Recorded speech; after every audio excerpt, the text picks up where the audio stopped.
نداء الحق صوت قد شجاني وبلغني الحقيقة والأماني وكان لي السبيل إلى المعالي ونورا للهداية والبيان.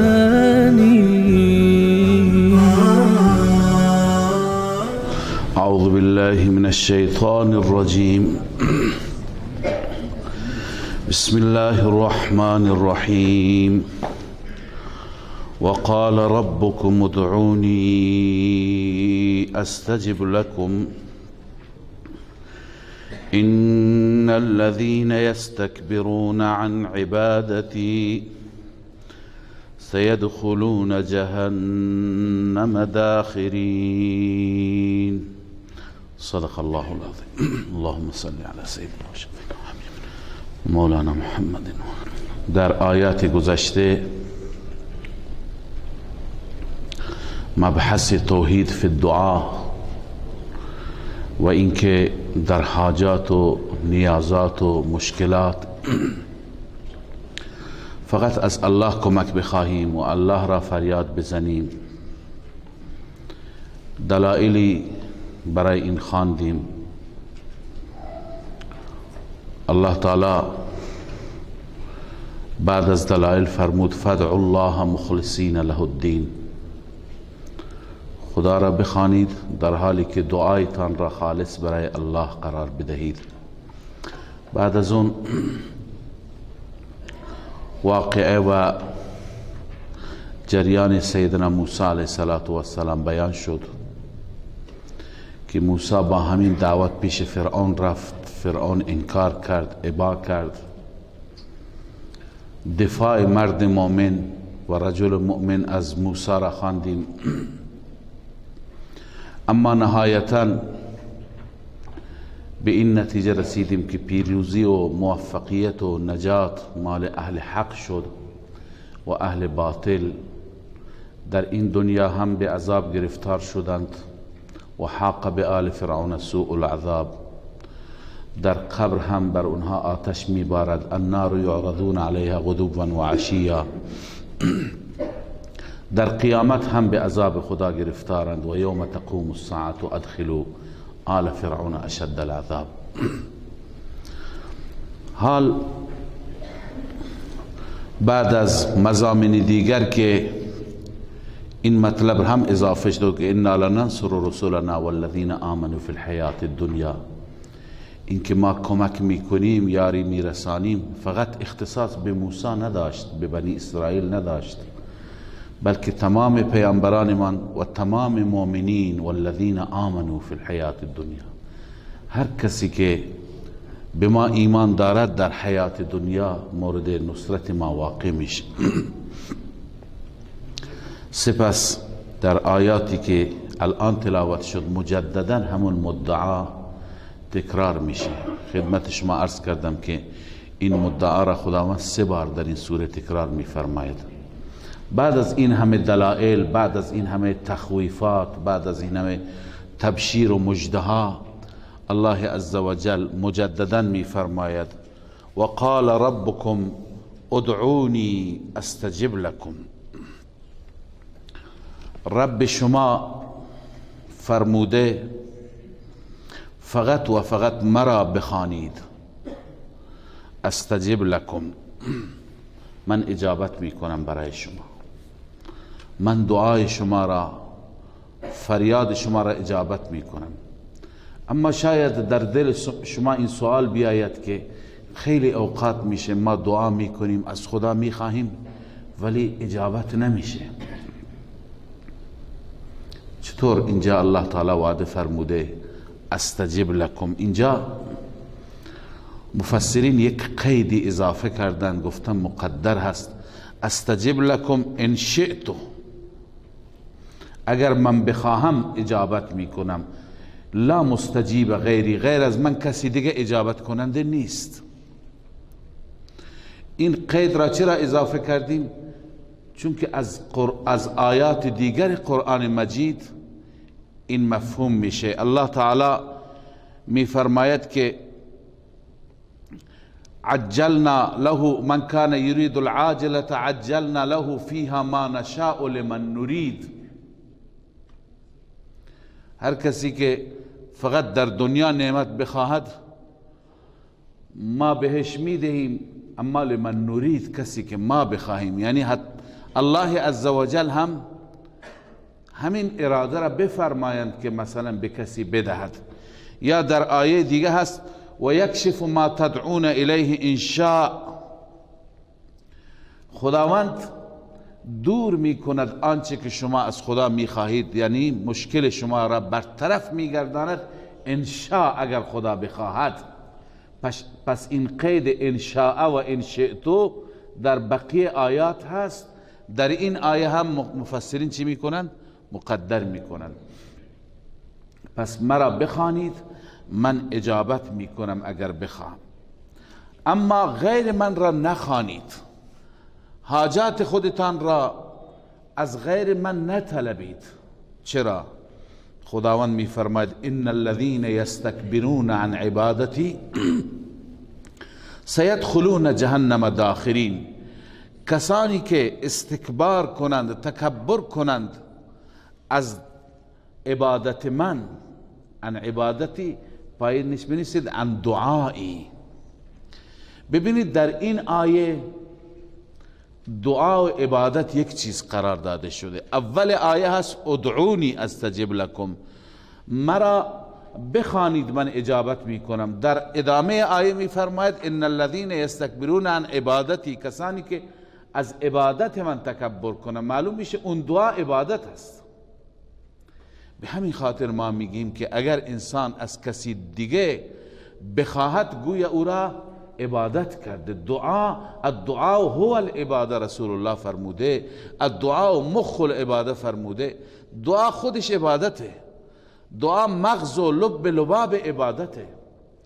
پس کسانی که مرا بخوانند، کسانی که تکبر بکنند عن عبادتی یعنی عن دعایی، مرا نخوانند، از من نطلبند و تکبر بکنند، الله میفرماید سیدخلون جهنم داخرین، ان قریب اونها وارد جهنم میشوند، داخل جهنم میشوند. داخرین یعنی ذلیلین، با ذلت، با خاری. الله اونها را خار میکند و تو جهنم داخل میگردند. خب این مدعای سوره بود برای بار دوم. هرگاه خدای تعالی یک مدعای را مطرح بفرمه بعد از اون دلایل را بیان میکند. همونطور که در بخش اول بعد از مدعا و قبل از مدعا دلایل بود، اینجا هم الان دلایل آغاز میشه.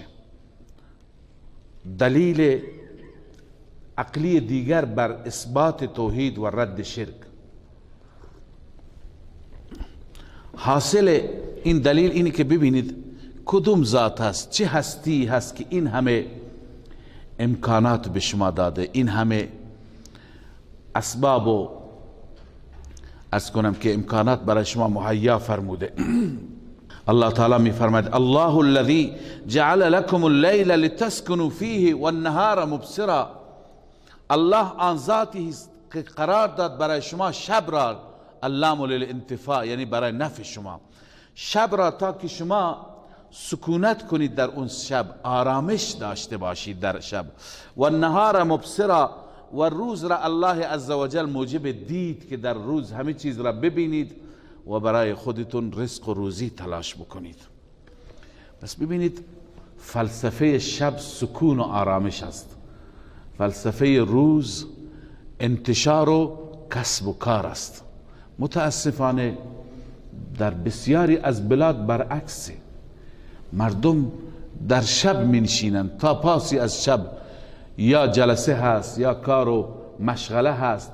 روزها هیچ کسی، بالخصوص اول روز، هیچ کسی مشغول کار نیست، همه خواب هستند، تا ظهر همه خوابند، در حالی که این هم از نظر طبی، هم از نظر رزق و روزی و کسب و معاش، از هر جهت مضراتی داره، ضررهایی داره.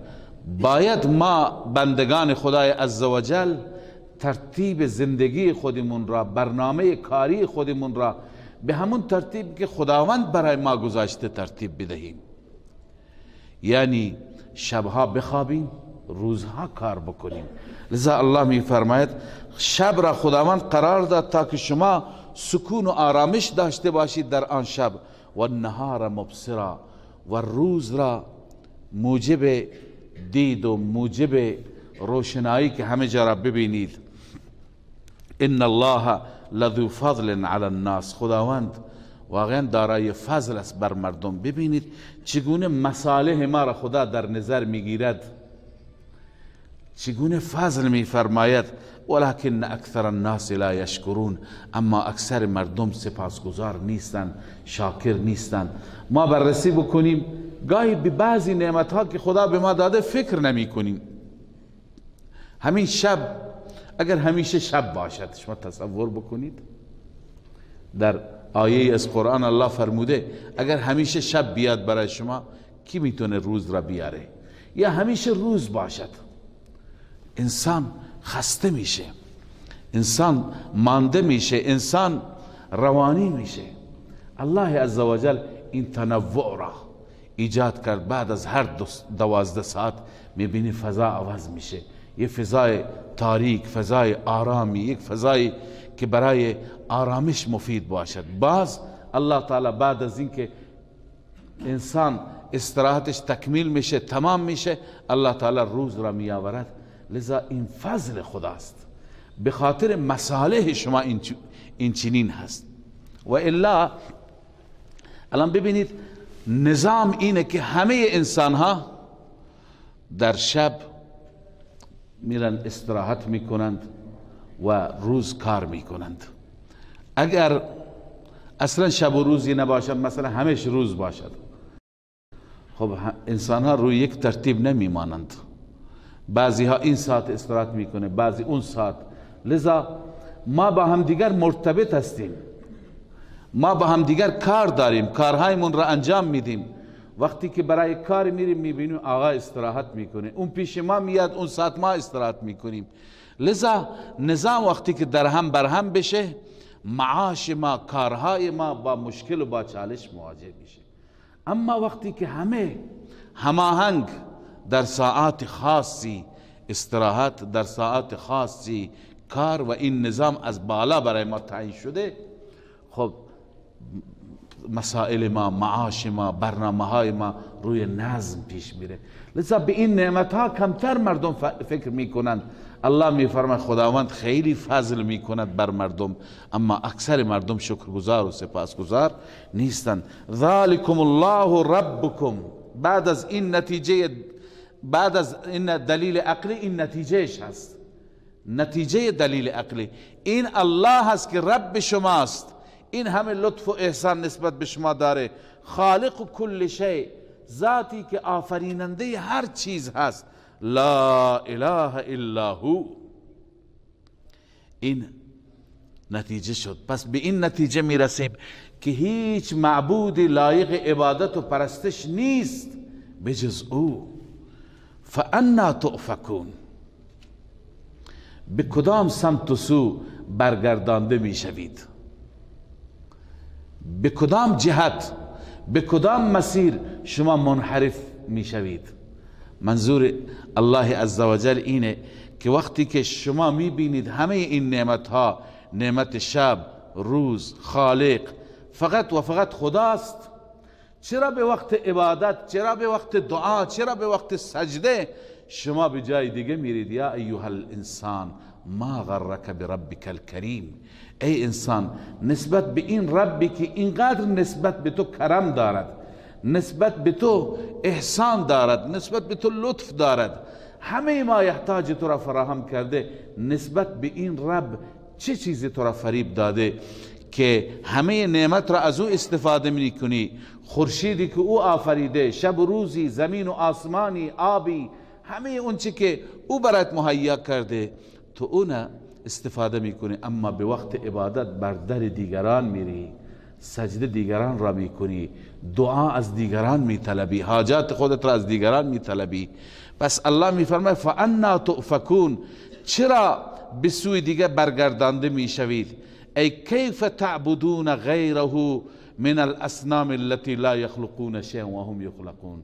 اون ذاتی که شما همیشه از نعمتها و از الطافش استفاده می کنید، چرا شما به وقت عبادت، به وقت سجده به سوی بت میرید، به سوی آستانه میرید، به سوی قبر و درخت میرید؟ چرا به سمت سوی دیگه میرید؟ كذلك يؤفك الذين كانوا بآیات الله یجحدون. الله عزوجل میفرماید تخصیص این مشرکین مکه نیست، مخصوص اینها نیست. هر کسی که نسبت به آیات الهی منکر باشد، اون همیشه مسیرش اینگونه منحرف است. كذلك یؤفک، یؤفک یعنی برگردانده میشه، منحرف میشه. ای کل من جحد بآیات الله ولم یتأملها، هر کسی که نسبت به آیات الهی انکار بکند و تأمل و تدبر نکند، ولم یطلب الحق، طالب حق نباشد، افک کما افکو، اونم منحرف میشه همونطور که قریش مکه منحرف شدند. لذا الله می فرماید كذلك یؤفک الذین كانوا بآیات الله یجحدون، همچنین منحرف میشن کسانی که نسبت به آیات الهی انکار میکردند. الله الذي جعل لكم الارض قرارا والسماء بناء وصوركم فاحسن صوركم ورزقكم من الطيبات. دلیل عقلی دوم هست که این دلیل، در این دلیل هم موارد آفاقی هستند هم موارد انفسی. بعضی چیزها را الله ذکر می فرماید که در عالم هستند خارج از وجود ما، بعضی نعمتها را ذکر می کند در وجود ما هستند. انسان به این نعمتها فکر کند. الله الذي جعل لكم الارض قرارا، الله آن ذاتی هست که برای شما زمین را قرار داده، یعنی زمین قرار دارد، زمین آرامش دارد. ببینید به این نعمت مثلا ما فکر نمی کنیم. اگر برای چند ثانیه زمین قرارش را از دست بده، برای چند ثانیه زمین به لرزش می افتد، یک لرزش کوچولویی، تمام عیش ما مکدر میشه، تمام زندگی ما خراب میشه، تمام ساختمانهای ما سرنگون میشه، تمام افراد ما هلاک میشن. 13 ثانیه در بم زمین قرار خودش را از دست داد، زمین لرزید، 100,000 نفر کشته شد. لذا اینا نعمت هستند، ما به این نعمت ها فکر نمی کنیم. الله الذي جعل لكم الارض قرارا، الله دوست دارد بنده ای را که آیاتش را بخواند و در این آیات تدبر بکند. با یک تکان یک شهری ویران میشه، با یک تکان تو دریا وقتی که میاد موجها مثل کوها میزنه و شهرها را، ساختمانها را، ماشینها را، انسانها را تمام را نابود میکنه. لذا این نعمت قرار، این نعمت اینکه زمین آرامش دارد، زمین نمی لرزد، این نعمت اندکی نیست، نعمت کوچکی نیست. لذا الله ما بندگان را دعوت میده که ما به این نعمت ها فکر کنیم و بعدا شکر کنیم. شکر اینه که ما خدا را فقط عبادت کنیم، کسی غیر از خدا را پرستش نکنیم. الله الذي جعل لكم الارض قرارا، الله عزوجل آن ذاتی است که زمین را برای شما قراری آفریده، و السماء بناء، و آسمان را سقفی. از آسمان الله تعالی باران میفرستد، از آسمان آب میفرستد. و صورکم، این نعمت انفسی است، اونا آفاقی بودند. و صورکم فاحسن صورکم، الله به شما صورت داد، زیبایی داد. فاحسن صورکم، زیبا آفرید صورت شما. اولا قد و قامتی که انسان داره نسبت به بقیه حیوانات نگاه کنید. حیوانات بعضی ها بر 4 دست و پا راه میرن، بعضی ها بر شکم راه میرند، اما الله عزوجل انسان را سربلند آفریده و انسان اعضایش، زیباییش و بغیر از ظاهرش باطنش الله به انسان عقل داده. گاهی آدم با خودش تصور میکنه همین عقل را اگر خدا به حیوانات میداد، همین چیز خدای تعالی روی حکمت است. اگر خدا به حیوان عقل میداد، شتر عقل میداشت، گاو و نمیدونم اسب و این حیوانات عقل میداشتند، آیا به درد ما میخوردند؟ آیا برای ما بار میکشیدند؟ آیا به ما شیر میدادند؟ آیا در خدمت ما بودند؟ لذا اینها همه نعمتند. الله عزوجل اونها را خالی از عقل آفریده که بچه کوچیک ما لگامش را میگیرد میبردش به طرف مسلخ و کشتارگاه، میره نمیدونه چه خبره. تمام انسانهای دنیا شب و روز هزاران دام، گاو و گوسفند و شتر میکشند و برای رزق و روزی، برای سفرهشون استفاده میکنند. اگر اینها همه عقل میداشتند چه تشکیلاتی میکردند، چه عرض کنم که برنامه ریزی بر علیه انسان ها میکردن. انسان در مقابل اونها چیه؟ لذا الله تعالی به ما این همه نعمت ها را داده و صورکم فاحسن صورکم، شما را صورت داد، هم زیبا صورت داد، و رزقکم من الطیبات، و الله شما را رزق داد از مالهای پاکیزه. چه مالهای پاکیزه ای الله عزوجل برای ما مهیا فرموده. وقتی که یک سفره ما می نشینیم سر سفره میبینیم سبحان الله این سفره چقدر متنوع هست، چقدر طیبات، گوشت، برنج، میوه هست، سبزی، همه چیز از تمام دنیا. هر رزقی هست، روزی از یک گوشه دنیا برای ما آمده، روی سفره ما الله قرار داده. و رزقکم من الطیبات. این کیه که این همه برنامه ریزی را برای شما انسان ها کرده؟ ذالکم الله ربکم. این نتیجه دلیل است. این الله است که رب شماست، پرورش دهنده شماست. فتبارک الله رب العالمین. ادعا اینه، بابرکت است الله، تمام برکات از طرف او هست. اون ذاتی که رب عالمیان است، رب جهانیان است. هو الحی، او همیشه زنده هست، فنا نمی پذیرد، موت بر او نمی آید. نتیجه چی شد؟ نتیجه دوباره همون نتیجه اول که لا اله الا هو. ای انسان به این نتیجه برس از این همه دلائل که هیچ ذاتی که لایق عبادت باشد، لایق الوهیت باشد نیست مگر او، الا هو. پس وقتی که به این نتیجه رسیدی چیکار کن؟ برای بار سوم دوباره مدعای سوره فدعوه مخلصین له الدین. فقط و فقط او را فریاد بزن یا فلان و یا فلان نگو، انسانها را صدا نزن، مخلوقات را ازشون کمک نخواه، از بندگانی که خدا خالق اونهاست کمک نگیر. فدعوه، فقط و فقط او را بخوانید در حالی که خالصتا برای او انجام دهید دعا را. له الدین، صبح خواندیم مخلصین له الدین، ای مخلصین له الدعاء. الحمد لله رب العالمین. این نتیجه تمام دلائل ما قبل است. نتیجه این شد که تمام حمد و صفت اختصاص دارد برای الله، بالخصوص محامد و صفتهایی که از اونها الوهیت ثابت میشه، مثل مدبر بودن، مثل متصرف بودن، مثل عالم الغیب بودن. این صفات اختصاص دارد.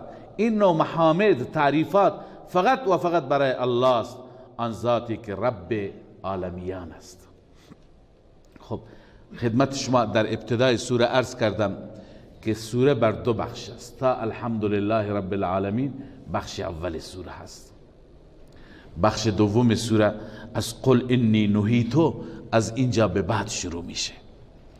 در بخش دوم هم همون مطالب بخش اول دوباره تکرار میشه.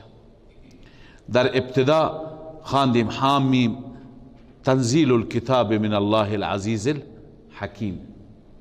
اینجا دوباره الله عزوجل دلیل وحی را، اونجا هم دلیل وحی بود، اینجا مجدد تکرار دلیل وحی است در ابتدای بخش دوم. ای پیامبر اعلام کن، این دلیل وحی است. قل انی نهیت ان اعبد الذین تدعون من دون الله، من باز داشته شدم، من نهی شدم اینکه عبادت کنم و پرستش کنم آنانی را که شما میخوانید بغیر از الله. لذا خدایان شما خدا نیستند، باطلند. من خدا باز داشته از اینکه من اونها را عبادت کنم، بالخصوص بعد از اینکه دلائل پیش من آمد. لما جاءنی البینات من ربی، زمانی که بینات دلائل عقلی و نقلی بنویس، دلائل عقلی و نقلی پیش من آمده. و امرت ان اسلم لرب العالمین، من دستور یافتم، امر گرفتم از خدا اینکه من تسلیم بشم برای رب العالمین، یعنی ظاهر و باطن من مأمورم که کاملا در بست در اختیار رب العالمین باشم. منظور اینه که کسی دیگر را از کسی دیگر اطاعت نکنم. ببینید ما هم بندگان خدا هستیم، خداوند همه الطاف و احسانات را به ما کرده، لذا ما هم نباید رب العالمین را نافرمانی بکنیم، ما هم باید تسلیم بشیم. اگر ماحول ما تقاضا می کند که ما معامله ربوی انجام بدیم، رب العالمین اجازه نمیده ما تسلیم رب العالمین بشیم. اگر در ماحول ما رشوه هست، کار بدون رشوه پیش نمیره، ما باید تسلیم رب العالمین بشیم. اگر در ماحول ما رسوماتی هست که در اون رسومات منکر و ناجایز هست، ما باید تسلیم رب العالمین بشیم، چون این همه نعمت از او استفاده میکنیم. با وجود این همه نعمت رب العالمین را نافرمانی کردن میشه نمک حرامی. لذا نباید انسان این طور باشد. هو الذی خلقکم من تراب ثم من نطفه ثم من علقه ثم یخرجکم طفلا ثم لتبلغوا اشدکم ثم لتكونوا شیوخا. الله عزوجل از اینجا مجدد بعد از اینکه بخش دوم شروع شد دلائل را آغاز می فرماید. دلائل توحید هستند، هم عقلی و هم نقلی، اما اینجا ابتدا عقلی هست. هو الذی خلقکم من تراب. ببینید اگر کسی را بخواهیم عبادت بکنیم، کسی لایق عبادت است که 4 ویژگی در او باشد. 1 احسانات سابقه، یعنی در گذشته بر ما احسان دارد. 2 احسانات موجوده، در حال حاضر هم بر ما لطف و احسان دارد. 3 موت و حیات هم به دست او باشد. 4 کارساز و مشکل کشا باشد، هر وقتی به مشکلی گرفتار شدیم او بتواند مشکل ما را حل بکند. الان این صفات را غیر از خدا کسی ندارد. بقیه کسانی که مردم اونها را فریاد میزنند، از اونها استمداد میکنند، اونها در گذشته بر ما چه احساناتی داشتند؟ آیا ما را خلق کردند، به ما رزق و روزی دادند، یا در حال حاضر بر ما احسان دارند؟ لذا الله عزوجل ابتدا احسانات سابقه را بر ما یادآوری میکند. هو الذی خلقکم من تراب. الله آن ذاتی است که شما را از خاک آفرید. ماده بعید ما خاک است، جد اول ما از خاک آفریده شده حضرت آدم. ثم من نطفه، سپس از نطفه. این ماده قریب هست، اون ماده بعید، این ماده قریبه. ثم من علقه، ببین مراحل یک جنین را الله تعالی چگونه زیبا بیان می فرماید. این مطلبی که باز هم جای تعمق و تدبر دارد، اون اینه که این آیات را رسول الله صلی الله علیه و سلم 1400 سال پیش برای مردم بیان کرد. اون زمان که هیچ کس از جنین نمیدانست، از مراحل داخل شکم نمیدانست. امروز وقتی که اطباء و دکترها بررسی میکنند، امروز به وسیله سونوگرافی ها و دستگاه های دیگر درون شکم را نگاه میکنند، میبینند همین مراحل است. بس در اون زمان، در زمانی که یه پیامبر امی که سواد نداشته، به مکتب نرفته، طب نخوانده، تاریخ نخوانده، حتی و ما کنت تخطه بیمینک، با دستش یک کلمه هم نمیتونه بنویسه، اون پیامبر این دقایق علمی را بیان میکنه، این دلیل بر چی هست؟ بر صداقتش هست، دلیل بر حقانیتش هست. همانطوری که واقعیت امروز پیشرفت علم نشان داده، چندین قرن پیش در قرآن مجید اعلام شده این اعجازهای علمی. الله بیان میفرماید ثم من نطفه، سپس الله تعالی شما را از نطفه آفرید. ابتدا نطفه داخل رحم قرار میگیرد، بعد از اون نطفه تبدیل به علقه میشه. ثم من علقه، علقه یعنی لخته خون، اون منی تبدیل به لخته خون میشه. ثم یخرجکم طفلا، بعد در آیات دیگه مراحل بیشتری هست، من علقه مضغه مخلقه و غیر المخلقه. الله تعالی می فرماید که اون علقه بعد تبدیل به تکه گوشت میشه، بعد عرض کنم استخوان را درست میکنه الله، بعد پوست را بر اون قرار میده. تمام مراحلی که برای تکمیل یک جنین هست الله تعالی بیان میفرماید. ثم یخرجکم طفلا، سپس شما را از شکم مادر بیرون میکند به شکل طفل، بچه کوچک. ثم لتبلغوا اشدکم، سپس ثم یربیکم، یربیکم اینجا مقدره، خدا شما را کم کم رشد میده، تربیت میکند، بزرگتون میکنه تا که شما برسید اشدکم، به سن جوانیتون، به سن قوتتون. اینا نعمتهای اون قبلا احسانات سابقه بود، اینا احسانات موجوده است. ثم لتكونوا شیوخا، بعد از این جوانی شما برسید به پیری، پیر بشید، سن بالایی داشته باشید. اما در این وسط متفاوتید. و منکم من یتوفى من قبل، بعضی از شما وفات داده می شوند، روحشون قبض کرده می شود قبل از اینکه به سن شیوخ برسد. ولتبلغوا اجلا مسمى ولعلكم تعقلون. همه این مراحل برای این است که تا اینکه در دنیا شما برسید به یک میعاد مشخصی، مدت مشخصی که اون آخر عمر انسان است.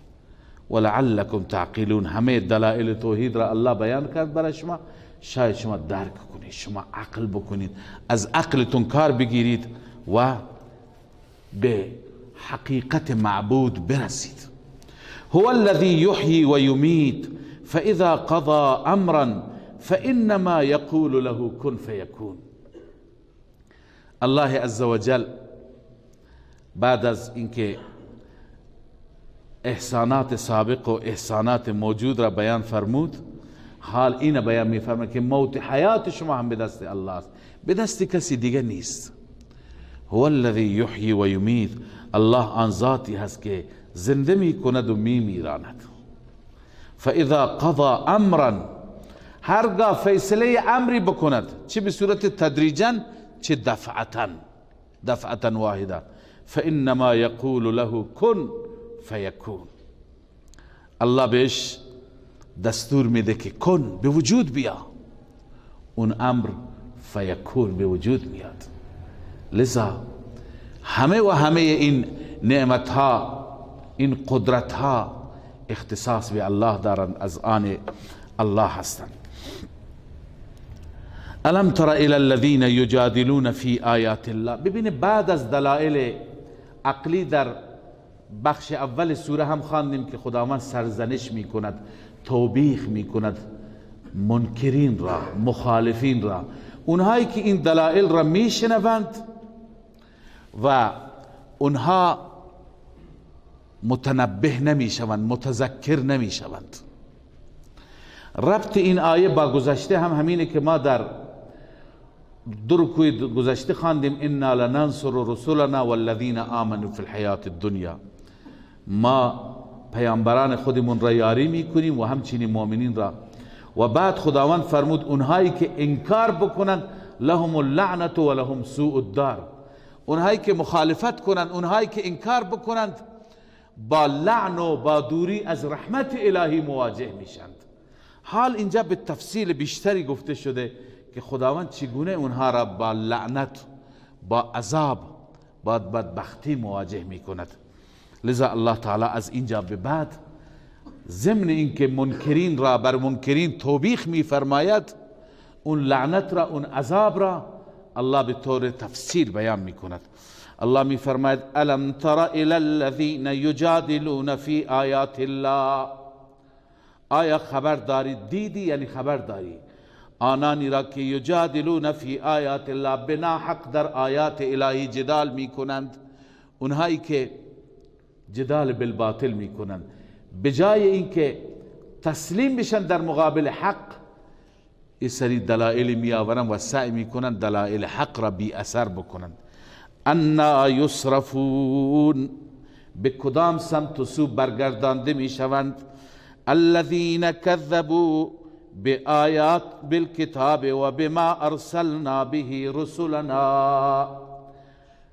این اهل باطل کیا هستند؟ آنانی که تکذیب کردند کتابها را، کتابهای آسمانی را، و بما ارسلنا به رسلنا، آنهایی که اون پیامی که ما با رسولمون فرستادیم اون تکذیب کردند. خداوند با رسول چه پیامی فرستاده؟ و ما ارسلنا من رسول الا نوحی الیه انه لا اله الا انا فاعبدون. خداوند میفرماید برای همه رسول این وحی را ما مشترکاً فرستادیم که اعلام کنید ای رسول لا اله الا انا، هیچ ذاتی که لایق عبادت باشد بغیر از من الله نیست. بما ارسلنا به رسولنا، پس توحید است، توحید فی الالوهیت. بما ارسلنا به رسولنا این است که فقط و فقط خدا را پرستش بکنید.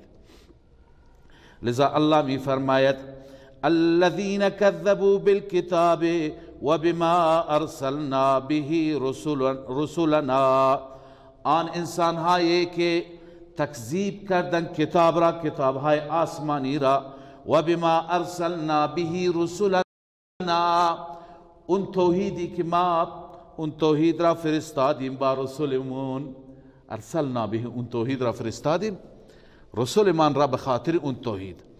فسوف یعلمون، اینهایی که تکذیب میکنند این وعید است، ان قریب میدانند، ان قریب اینها میدانند که به چه سرنوشت بدی گرفتار میشوند. حال تخویف اخروی، الله اون عذاب را بیان میکنه که اینها ان قریب به این عذاب گرفتار میشوند. اون چیه؟ اذ الاغلال فی اعناقهم والسلاسل یسحبون فی الحمیم، زمانی که توقها به گردنشون انداخته بشه، والسلاسل و زنجیرها به پاهایشون بسته بشه. این از قبیل الفتها تبنا و ماء باردن هست، یک اصطلاح عربی است. اصل عبارت اینه اذ الاغلال فی اعناقهم والسلاسل فی ارجلهم، توقها به گردنشون هست و زنجیرها به پاهایشون هست. ببینید مجرم در قیامت نمیتونه فرار بکنه. خب چرا زنجیرش میکنن؟ چرا زولانهش میکنن؟ زنجیر به خاطر تذلیلش، ذلت بیشتر. الان در دنیا مرسوم است خیلی از انسانها را، شخصیتها را، بعض رئیس جمهورها را وقتی که میارن به دادگاه یا دستبند میزنن یا تو قفس میارند، میخوان نشون میدن که این مجرمه و الا 4 تا سرباز باشه کجا فرار میکنه. ولی هدف چیه؟ هدف خرد کردنش هست. پس اینجا هم این همه زنجیر در یه آیه هست که زنجیری که به او بسته میشه 70 ذراع 70 ذراع هست. پس این فرد را اونجا چی میکنند؟ ذلیل میکنند. لذا الله میفرماید اذ الاغلال فی اعناقهم، زمانی که طوقها در گردنهایشون هست، و السلاسل، و همچنین زنجیرها به پاهایشون بسته، یسحبون فی الحمیم، اینها کش داده میشوند در آب جوش، ثم فی النار یسجرون، سپس این انسانهای مجرم و مشرک در آتش سوزانده میشوند. اینها را تو آبجوش هم میبرند که بدنشون له میشه، بعدا تو آتش میندازند.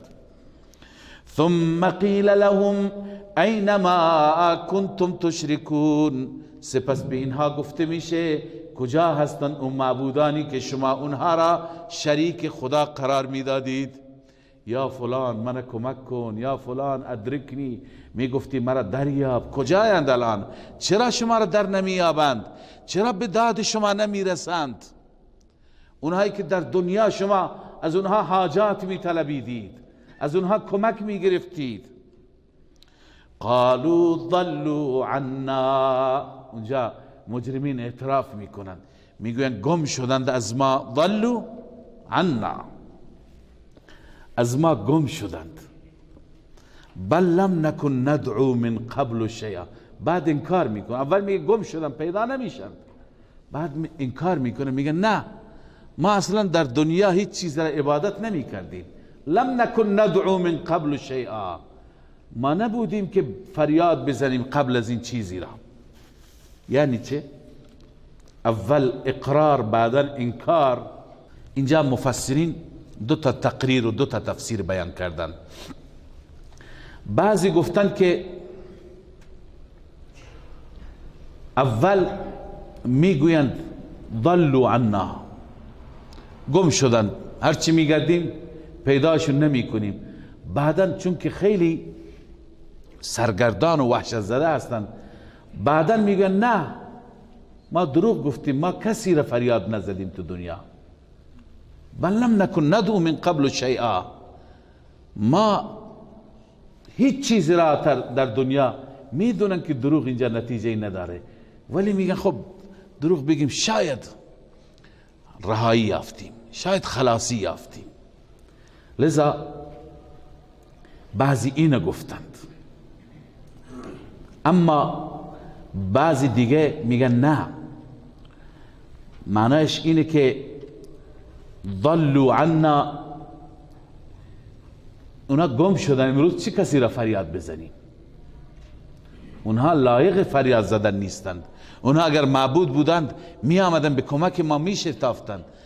بعد اقرار میکنن بل لم نکن ندعو من قبل شیئا، بلکه حقیقت اینه که در دنیا ما که کسانی را که صدا می زدیم اونا شیئا معتد به نبودند، یعنی کسانی که ارزش فریاد زدن را داشته باشند، کسانی که لایق عبادت باشند و لایق دعا باشند نبودند.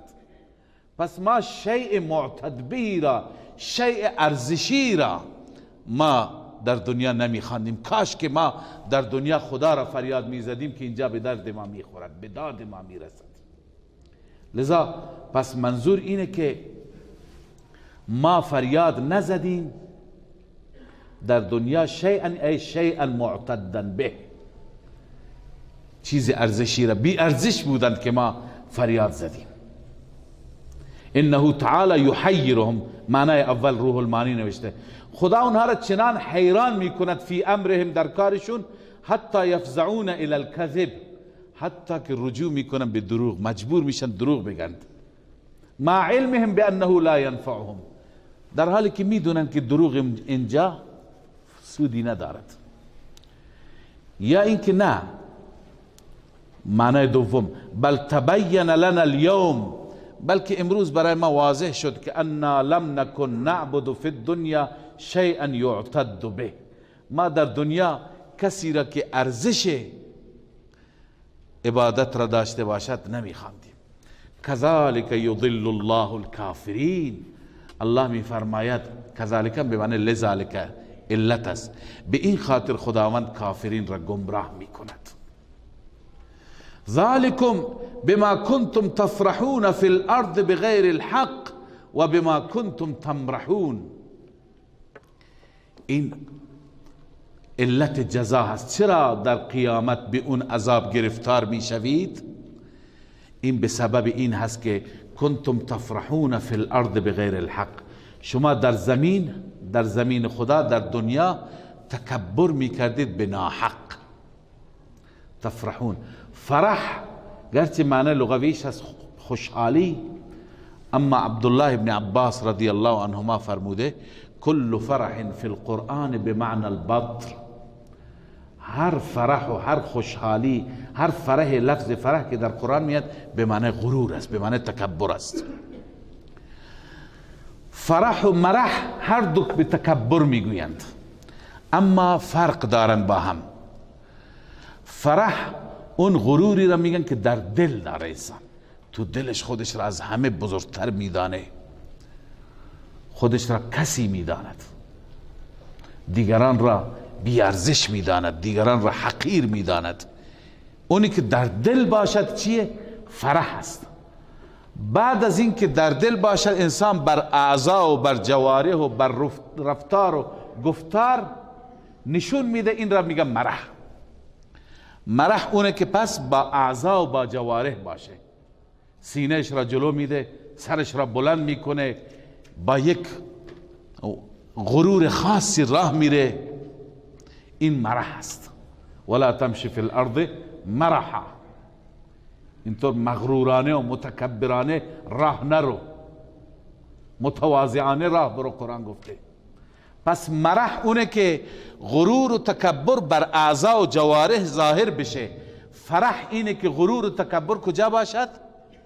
در دل باشد. لذا الله عزوجل به مجرمین میگه ذالکم بما کنتم تفرحون فی الارض بغیر الحق. این به سبب این هست که شما در زمین غرور داشتید، متکبر بودید، بغیر الحق، بنا حق، یعنی ارزش تکبر را نداشتی. تو یک مخلوق نمیتونه متکبر باشد. و بما کنتم تمرحون، به سبب اینکه مرح میکردید، یعنی تکبر را با عملتون نشان میدادید. ببین تکبر با عمل نشان دادن بخشی را توضیح دادم که انسان مغرورانه راه بره، متکبرانه راه بره، اما بعضی کارهایی هم انسان میکنه که میخوان نشون بده من مثلا چنین هستم و چنان هستم. به عنوان مثال وقتی که جشنی هست، خوشی هست، چنان معصیت میکنه، چنان اسراف میکنه، چنان فضول خرجی میکنه، چنان خودش را نشان میده که مردم همه ازش تعریف بکنند. اینم نوعی مرح هست، نوعی تکبر هست. میگه اگر من کم بیارم مردم میخندند، مردم مسخره میکنند، مردم چنین میکنند، چنان میکنند. این عرض کنم خدمت شما، اینم نوعی مرح هست که مفسرین نوشتن تمرحون بالانفاق فی المحرمات و السرور بالمعاصی. یکی از صورتهای مرح اینه که مالت را خرج میکنی در چی؟ در محرمات. مثلا خداوند بهت جشن داده، خداوند به جای اینکه برایت ماتمی بیاره برایت سرور و خوشی آورده، تو چه کار میکنی؟ به جای اینکه خدا را شکر بکنی، تو ارگ میاری، تو دهل میاری، تو موسیقی و رقص و پایکوبی برا میندازی، تو اختلاط مرد و زن میکنی. اینا هست تکبر. اینم نوعی تکبر است، اینم مرح است. و السرور بالمعاصی، خوشحالی خودش را به وسیله چی نشون میده؟ به وسیله گناه نشون میده. گاهی به این افراد گفته میشه که آقا در عروسی ها نافرمانی نکنید. میگه مگه عروسیه یا ماتمه؟ شما اینجا هم نمیگذارید ما خوشحالی بکنیم؟ خب خوشحالی بکنید. خوشحالی همینه که از نعمت الله استفاده بکنید. شما دیگ درست کردید، گوشت درست کردید، برنج درست کردید، مهمان دارید، تبریک بگید، تهنیت بگویید، بخورید، خوش باشید. ولی گناه و معصیت نکنید. گناه و معصیت در وقت چنین مراسمی مسائلی، این مفسرین نوشتن این نوعی مرح است. الله از این ناراضی میشه. الله میگه من این بنده را، این موقعیت خوشی را بهش دادم، این بجای اینکه شاکر باشه، سپاسگزار باشه، این چیکار میکنه؟ این معصیت میکنه، من نافرمانی میکنه. لذا الله میفرماید ای انسان، تو در دنیا هم در دل مغرور بودی، هم ظاهرت مغرور بود، هم باطنت مغرور بود. این بیشتر مال مشرکین است، این عادات و صفات مال مشرکین است. لذا نتیجه چی میشه؟ ادخلوا ابواب جهنم خالدین فیها، بهش گفته میشه داخل بشید شما در درهای جهنم، خالدین فیها، همیشه در آن جهنم بمانید. فبئس مثوى المتکبرین، بسیار بد است جایگاه متکبرین. این جایی که خدا برای متکبرین در جهنم تعیین کرده جایگاه بدی هست. الله همه ما را از تکبر، از فرح و مرح نجات بده. فاصبر ان وعد الله حق.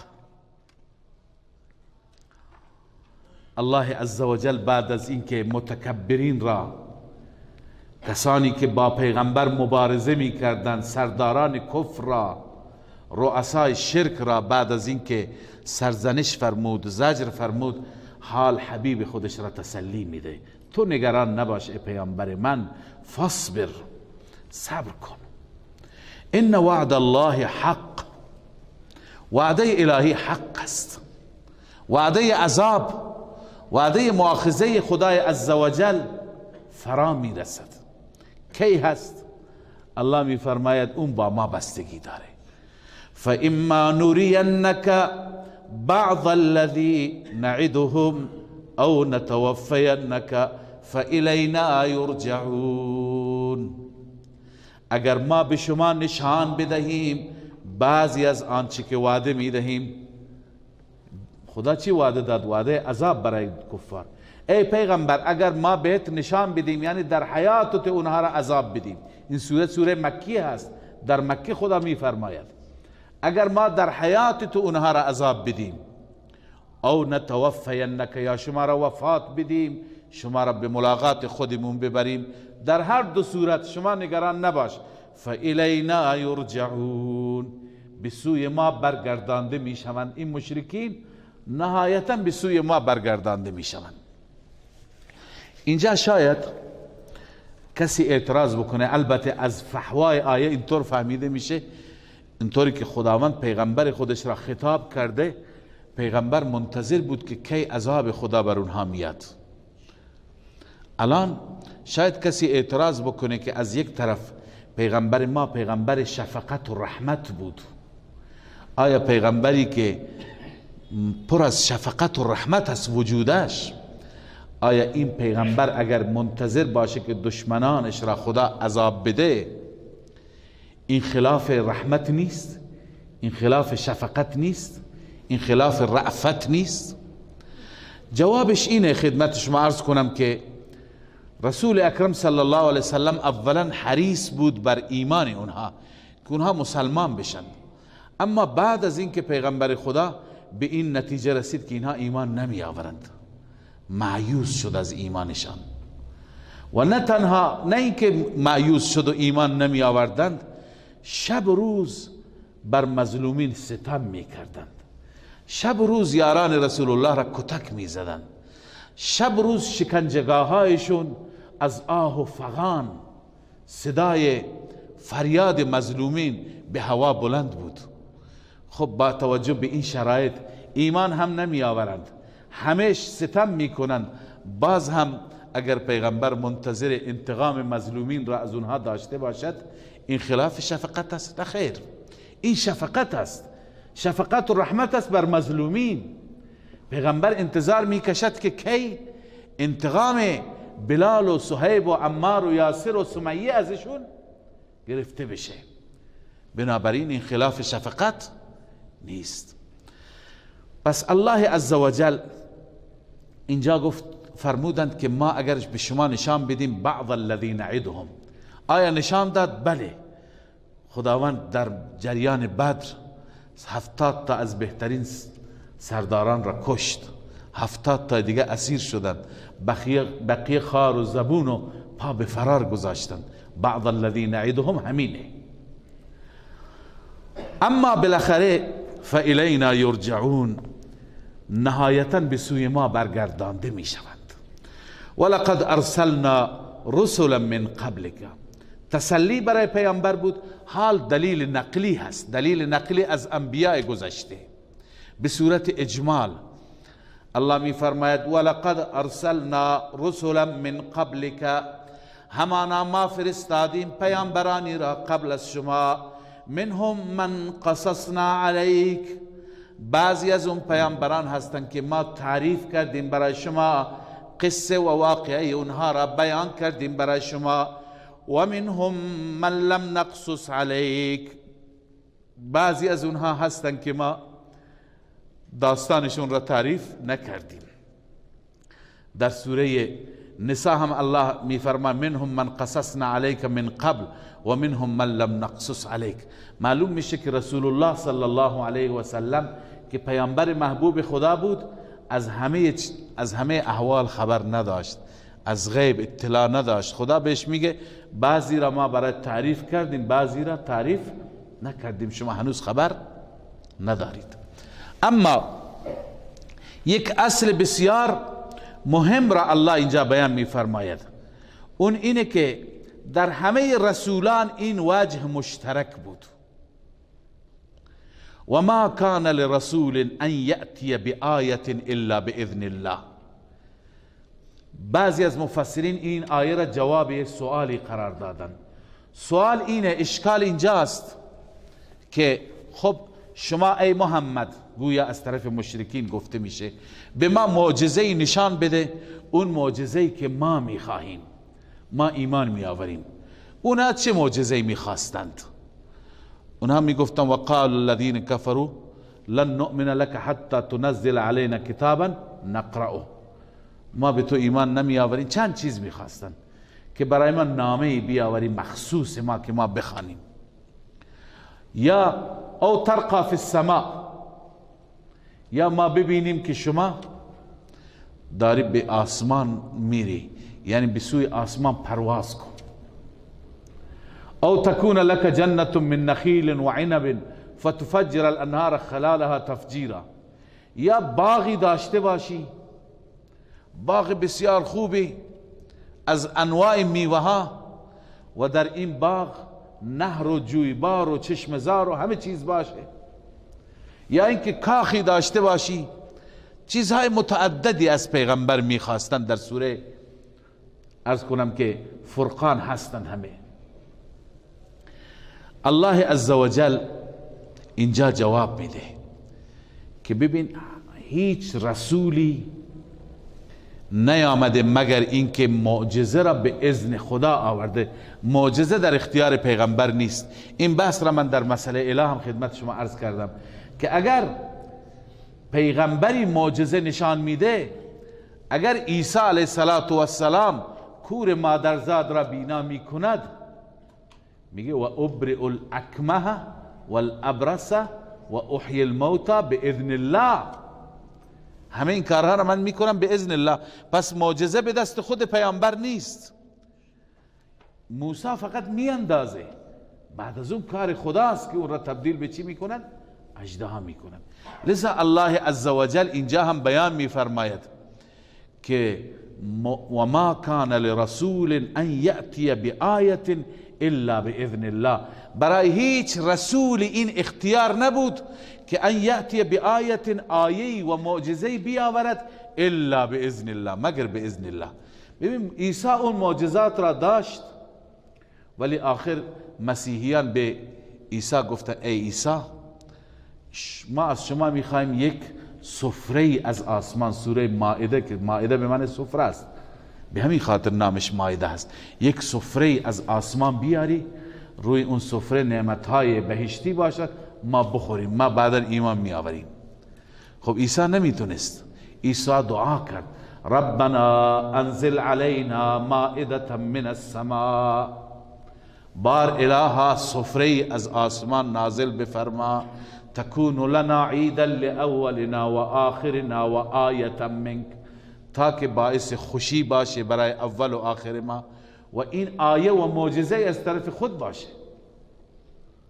اما خداوند گفت که نه، من سفره را نمیفرستم مگر اینکه اگر سفره را بفرستم بعد از اون سفره اگر پیروان تو کفر بکنند من چنان عذابی به اینها میدم که هیچ یک از عالمین را اون عذاب ندادم. قال الله انی منزله علیکم فمن یکفر بعد منکم فانی اعذبه عذابا لا اعذبه احدا من العالمین. لذا خداوند عزوجل وعید بیان میفرماید. معلوم میشه که این معجزه به دست عیسی نبود، معجزه به دست الله است.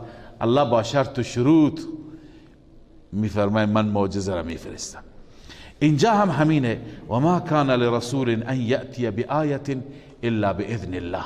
هیچ رسولی نمیتواند معجزه از خود بیاورد مگر به اذن الله. فاذا جاء امر الله، هرگاه امر الهی بیاید در دنیا و در آخرت، منظور عذاب است، قضی بالحق، به حق فیصله میشه.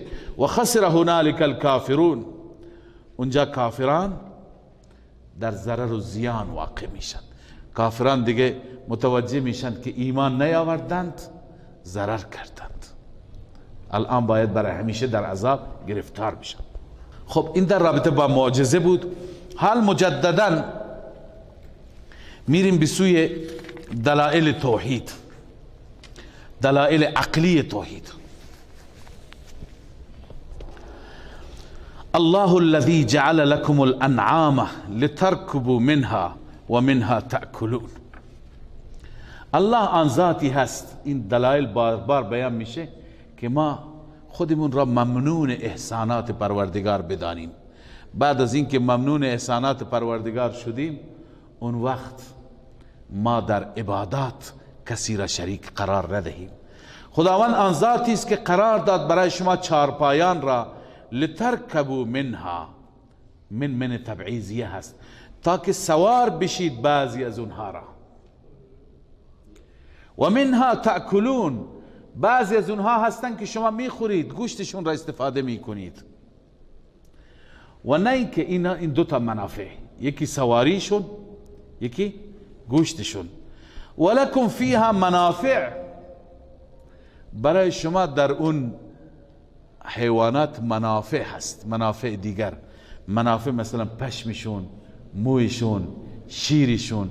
شما برای خودتون لباس درست میکنید، شما چادر و سیاه خیمه درست میکنید، شما پوستین درست میکنید، شما انواع از کنم که پوشاک ها از اونها درست میکنید. چه منافعی در اونها هست برای شما. ولتبلغوا علیها، یکی دیگر از منافع که این غایت رکوب است، لترکبوا، نه سوار بشید، ولترکبوا علیها حاجتا فی صدورکم، ولتبلغوا علیها، تا که برسید بر آن شتر، بر آن اسب، بر آن سواری. به کجا؟ حاجتا فی صدورکم، بر اون نیاز و حاجتی که در دل شماست، در سینه شماست، در قلب شماست.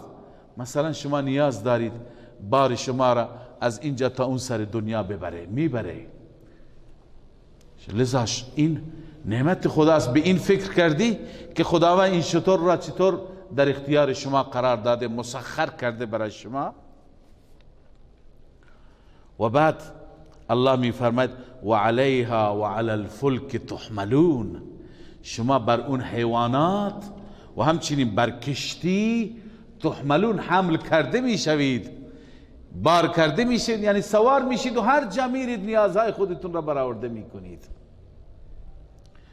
و یریکم آیاته، تنها اینا نیستن، علاوه از اینا الله میفرماید خدا به شما نشان میده آیات دیگری خودش را.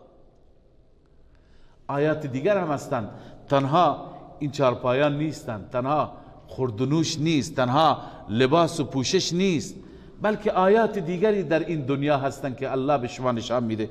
فای آیات الله تنکرون، ای انسان ها کدوم آیات الهی را شما انکار میکنید که انها لیست من عند الله، که از طرف خدا نیست. آیا آیه‌ای هست که از طرف خدا نباشد؟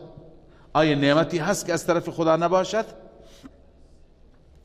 پس از این دلائل بیایید به وحدانیت خدا پی ببرید، به خدا ایمان بیاورید، و الا عاقبت شما، انجام شما مثل پیشینیان میشه. الان میرسیم به تخویف دنیوی. بعد از زجر و سرزنش خداوند از پیشینیان حکایت میفرماید. افلم یسیروا فی الارض، این برای بار دوم است در این سوره. اولا در بخش اول آمد اولم یسیروا فی الارض، اینجا میاد افلم یسیروا فی الارض. آیا این مشرکین مکه سیر نمی کنند در زمین؟ فینظروا کیف کان عاقبت الذین من قبلهم، ببینند که انجام و عاقبت و نتیجه کسانی که قبل از اینها بودند چی شد. قوم عاد بود، قوم ثمود بود، قوم فرعون بود، قوم لوط بود، قوم نوح بود. بیشتر عرض کرده این 5 قوم را الله که عذابهای خطرناک بر اینها آمده، اینها را الله در قرآن ذکر می کند. خب همون شبهاتی که در بخش اول خواندیم، شاید اینجا یک شبهه اضافی میشه. شاید اونها که به عذاب گرفتار شده اونها جمعیتشون کم بود، ما مردم مکه جمعیتمون زیاد است. الله میفرماید کانوا اکثر منهم، اونها اکثر بود از اینها، اونها بیشتر بودند. شبهه دوم، شاید اونها زیاد نیروی جسمانی نداشتند، قدرت نداشتند. الله جواب میده و اشد منهم و اشد قوه، و از نظر قوت و قدرت اونها چی بودند؟ قویتر، شدیدتر، سختتر. شبهه سوم، شاید اونها مال نداشتن. ما پول داریم، مال داریم، اسلحه میخریم برای خودمون، دفاع میکنیم، سلاح جنگی داریم، نیزه و سپر داریم. الله میفرماید نه، اونها بیشتر داشتن. و آثارا فی الارض، دارای آثار بودن در زمین. آثار از نظر چی؟ مال، متاع، باغات، محصولات، همه چیز داشتن. اما ببینید که مغرور قدرتتون نباشید، مغرور پولتون نباشید، چون که فما اغنا عنهم ما کانوا یکسبون، نفی شفاعت قهری هم هست که از اونها دور نکرد، دفع نکرد، فایده نبخشید به اونها آنچه که اونها کسب کردند. اونها چی کسب کردند؟ عمل شرکی. اونها غیر الله را عبادت کردند و گفتند اینها چی؟ اینها به ما نفع میرسانند، اینها شفاعت و سفارش ما میکنند. این نفی شفاعت قهریه. الله میفرماید که شفاعت اونها نکردند، اونها را از عذاب نجات ندادند. فلما جاءتهم رسلهم بالبینات، وقتی که رسول و پیامبران پیش اونها آمدن با دلائل، فرحوا بما عندهم من العلم. اینجا هم فرحوا به معنی چی است؟ غرور است، تکبر است. تکبر کردن به سبب اون چی که نزدشون علم بود.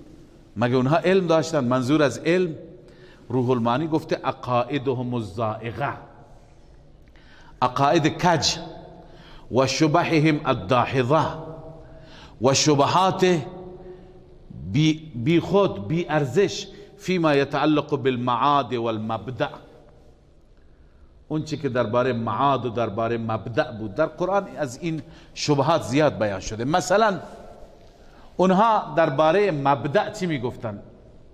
درباره توحید میگفتند ما اینهایی را که عبادت میکنیم اینا واسطه هستند، اینا وسیله هستند، ما را به اونجا میرسانند، ما را به خدا میرسانند. این شبهات درباره توحید بود. درباره قیامت انکار میکردند، میگفتند آیا هر وقتی که ما تبدیل به چی بشیم، به خاکستر بشیم و تبدیل به استخوان بشیم، دوباره ما از قبرها بلند میشیم؟ لذا انکار میکردند. با این هم مغرور بودند و خوش بودند. الله میفرماید و حاق بهم ما کانوا به یستهزئون، به اونها فرود آمد آنچه که استهزا میکردند، چی را استهزا میکردند؟ چی را مسخره میکردند؟ عذاب را مسخره میکردند. اون عذابی که مسخره اش میکردند اون عذاب بر اونها نزول کرد، اون عذاب بر اونها فرود آمد. فلما رأوا بأسنا قالوا آمنا بالله وحده. ببین وقتی که اونها دیدند عذاب ما را، بأس به معنی چی هست؟ عذاب، گرفت. وقتی که عذاب ما را دیدند یعنی عذاب شروع شد، قالوا آمنا بالله وحده، گفتم ما به خدا ایمان آوردیم، وحده تنها، دیگه خدایان را قبول نداریم، معبودان و شرکا را قبول نداریم. اما الله می فرماید و کفرنا بما كنا به مشرکین، ما کفر کردیم، انکار کردیم اون بتهایی که ما اونها را شریک می گرفتیم، الاوثان التي اشرکناهم فی العباده، اون بتهایی که اونها را ما در عبادت شریک خدا قرار می دادیم، دیگه اون بتها را قبول نداریم. اینا چه وقت می گفتن؟ کی ایمان آوردند؟ زمانی که عذاب شروع شد، در عذاب گرفتار بودند. الله عزوجل می فرماید فلم یک ینفعهم ایمانهم لما رأوا بأسنا، ایمان اونها برای اونها فایده نداد وقتی که اونها عذاب ما را دیدند. وقتی که عذاب بیاید و عذاب شروع بشه، کسی ایمان بیاورد ایمان فایده ندارد. قبل از عذاب چرا؟ عنایت داشته باشید که ما در قرآن داریم که قوم یونس وقتی که علائم عذاب و نشانات عذاب را دید فوراً متنبه شدند، متوجه شدند، همه جمع شدند، گفتم بریم خانه یونس بگیم ما توبه میکنیم. رفتن دیدن یونس نیست، پریشان شدن. اون کسی که سردارشون، بزرگترشون بود، پادشاهشون بود، گفت که زودتر، عاقل بود، گفت زودتر بچه ها را جمع کنید، زنها را جمع کنید، حیوانات را جمع کنید، در میدان شهر همه اونجا فریاد بزنیم، گریه بکنیم، چون ابر سیاهی را از دور دیدند. همه رفتن داد و فریاد، خدایا غلط کردیم، اشتباه کردیم، توبه میکنیم، دیگه شرک نمیکنیم. خداوند عزوجل ابر را دور کرد. اما قوم عاد مثل همینها ابر را دیدند، ابر سیاهی به شکل عذاب داشت می آمد. الله تعالی می فرماید که فلما رأوا بأسنا قالوا هذا عارض ممطرنا، خوشحال شدن، گفتن ابری آمده برای ما باران میباره، دیر وقتی باران نیامده. اینها بدبخت ها درک نکردن، اما اونها درک کردن.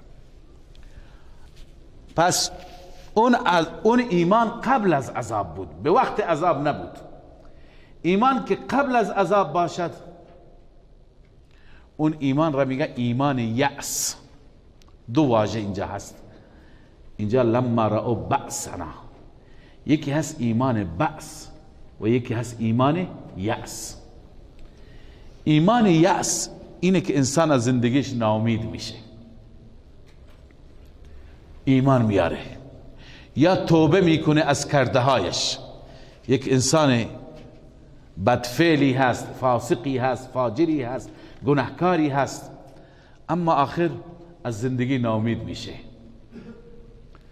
هنوز با مرگ دست و پنجه نرم نمی کند، هنوز با مرگ دست و پنجه نرم نمی کند، قبل از اون میخواد توبه بکنه. پس این ایمانش انشاءالله قبول میشه، ایمان یأس. اما بعد از اینکه عذاب شروع شد، بعد از اینکه گرفت خدا آمد، الان ایمان می آورد مثل اینها. وقتی که عذاب شروع شد و انفجارات آغاز شد، الان میگوین ایمان آوردیم. این الله میفرماید فلم یک ینفعهم ایمانهم، ایمان برای اینها مفید نیست. فرعون همین ایمان را آورد. فرعون وقتی که دید که دریایی که ایستاده جاری شد، وقتی که متوجه شد که داریم غرق میشیم، الان گفت ایمان آوردم به خدا، ایمان آوردم به اون ربی که رب موسی است و موسی او را میپرستد. الله عزوجل تو دهنش زد، گفت الان و قد عصیت قبل از این نافرمانی کردی، کنت من المفسدین، مفسد بودی، الان ایمان می آوری؟ پس هم ایمان آوردن و هم توبه کردن از گناهان برای مسلمان تا زمانی که در حالت بأس باشد قبول نمیشه، اما در حالت یأس باشه امید از قبول بشه. رسول الله صلی الله علیه و سلم فرمود که توبت امتی ما لم یغرغر، توبه امت من کی پذیرفته میشه؟ تا زمانی که به غرغره و به خرخره نفسش نرسیده. تا اون زمان اگر توبه بکنه توبهش قبول میشه. اما وقتی که رسید آخرین لحظات است، الان نفسش تنگی میکنه، دست و پا میزنه، الان توبه میکنه، دیگه دیر شده.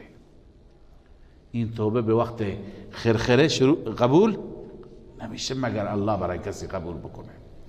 الان ما بر این قیاس میکنیم، یک کسی هست تو زندگی خودش گناه کرده، معصیت کرده، خدا را ناراضی کرده، اما برایش مشکل پیش میاد، از زندگی ناامید میشه. مثلا اطباء و دکترها بهش میگن شما چنان مریضی دارید که علاج نداره، سرطان داری، 6 ماه دیگه میمیری. یا مثلا همین مجرم سر و کارش به زندان میفته، اونجا قاضی بهش حکم میده تو باید اعدام بشی. این الان از زندگی مایوس هست یا نیست؟ الان که مایوس شده توبه میکند. این توبه یأس است، این توبه بأس نیست. ناامید است از زندگی ولی امید اندکی هم هست. خیلی ها رو دکترها گفتن شما تا 15 روز بیشتر نمیمانید، 15 سال زنده موندند. پس هر چی که اون بگه نمیشه. خیلی هستند حکم اعدامشون صادر شده، بعدن خدا اونها را نجات داده. پس اینجا امکان داره که اعدام بشه، امکان داره نجات بیابد، امکان داره از اون مریضی بمیره، امکان داره که چی؟ نجات بیابد. پس وقتی که در چنین موقع ایمان می آورد، ایمان یأس یا توبه می کند از کرده های گذشتهش، انشاءالله توبهش قبول میشه. اما اگر توبه نکرد، ایمان نیاورد، تا اینکه آخری لحظات الان میبینه داره جان میده، الان توبه میکنه، لذا این توبهش که به وقت مرگ هست قبول نمیشه.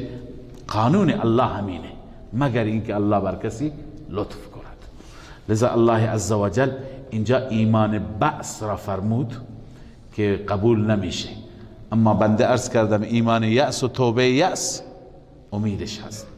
فلم یک ینفعهم ایمانهم لما رأوا بأسنا، آنها را ایمانشان مفید نشد، برایشون فایده نبخشید وقتی که آنها دیدن بأس ما را، یعنی عذاب ما را. سنت الله التي قد خلت فی عباده، این سنت الهی است. ای سنتا، الله این روش را ایجاد کرده. سنتی هست که التي قد خلت فی عباده، سنتی هست که در میان بندگان خدا این سنت گذشته، که هر وقتی که به مرگ رسیدند و به لحظات آخر مرگ رسیدند دیگه قبول نمیشه. و خسر هنالک الکافرون، کافران که از قبل در خساره بودند، اینجا خسره به معنی تبین خسرانهم هست. در این لحظه خسران ابدی و سرمدی کفار، خسران و ضرر و زیان همیشگی کفار ظاهر شد.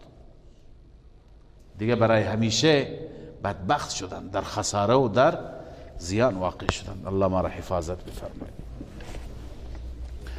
الحمد لله رب العالمين والعاقبة للمتقين والصلاة والسلام على سيدنا سيد الأنبياء وخاتم النبيين وعلى آله وأصحابه أجمعين.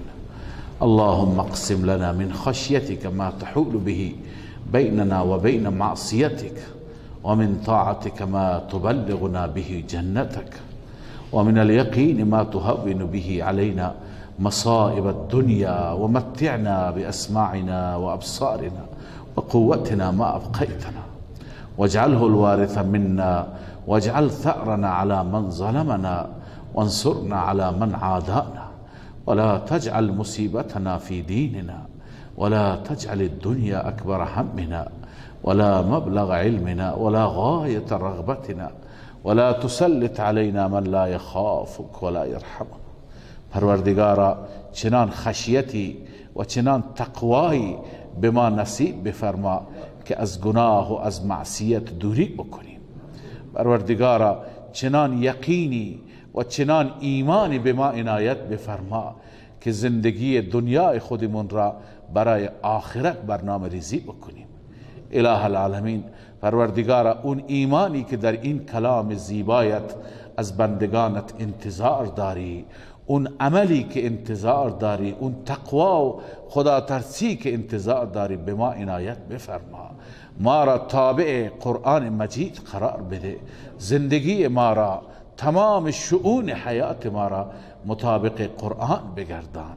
پروردگارا ربا به ما استقامت در دین نصیب بفرما، استقامت بر طاعت و بندگی نصیب بفرما، استقامت بر ترک گناه و معصیت نصیب بفرما. پروردگارا از ما راضی و خوشنود باش و همیشه ما را در راه رضایت قرار بده. اله العالمین، پروردگارا ما را از بندگان با ایمان و با تقوا بگردان، ما را از خادمان قرآن بگردان، ما را از ناشران دین بگردان. پروردگارا طاعت و عبادت شکسته ما را به بارگاه خودت بپذیر. اله العالمین، ربا این درس را به بارگاه خودت قبول بفرما، اخلاص نصیب بفرما و بهره ای از این کلام به همه ما نصیب بفرما. فهم این کلام را اونطوری که حقش هست به همه ما نصیب بفرما. پروردگارا ربا گذشتگان ما را غریق رحمت بفرما. پروردگارا تمام حاجات و مشکلات را برآورده بفرما. عزیزان هر دعایی خواستند، هر تمنایی دارند، هر حاجتی در دل دارند، ای قاضی الحاجات، ای مولا، حاجت ها را برآورده بفرما. خاتمه ما را با ایمان بفرما و آخرت ما را آباد بفرما. ربنا تقبل منا انك انت السميع العليم وتب علينا انك انت التواب الرحيم. آمين برحمتك يا ارحم.